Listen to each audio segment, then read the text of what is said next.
Hello, and welcome to another week of Central Reads, our 2024 Bible reading plan. This week might be my favorite week of reading. This week we're reading Paul's letter to the Ephesians. This is, it's hard to say it's my favorite, but it might be my favorite letter. There's 6 days of reading, there's 6 chapters, and so it works out perfectly. And it's just a beautifully written, it's such an important letter. There's so much richness and practicality to it. And so I want to encourage you to really spend time this week and read Paul's letters to the Ephesians. Ephesians, like so much of Paul's writing actually, has to do with this divide between two different kinds of people in the church, between Jewish Christians and Gentile Christians.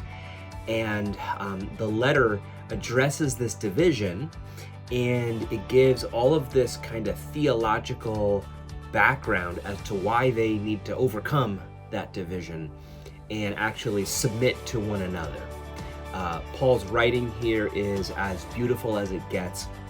Look at what he says in chapter 1, starting with verse 17. He says, "I pray that the God of our Lord Jesus Christ, the Father of glory, may give you a spirit of wisdom and revelation as you come to know him, so that with the eyes of your heart enlightened, you may know the hope. What is the hope to which he has called you? And what are the riches of his glorious inheritance among the saints? And what is the immeasurable greatness of his power for us who believe, according to the working of his great power?" He writes Ephesians in part to open our eyes, right? To what is the hope that we have been called, and what's the glorious inheritance that he has given us, and this great power that is at work within us, which, as he says, is the same power that raised Christ from the dead. There is power in this letter, and so take time to read it. Make sure to check out the Bible Project's summary video on Ephesians. It again is really helpful.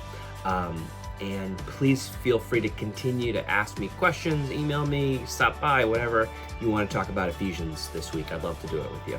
All right, have a great week of reading.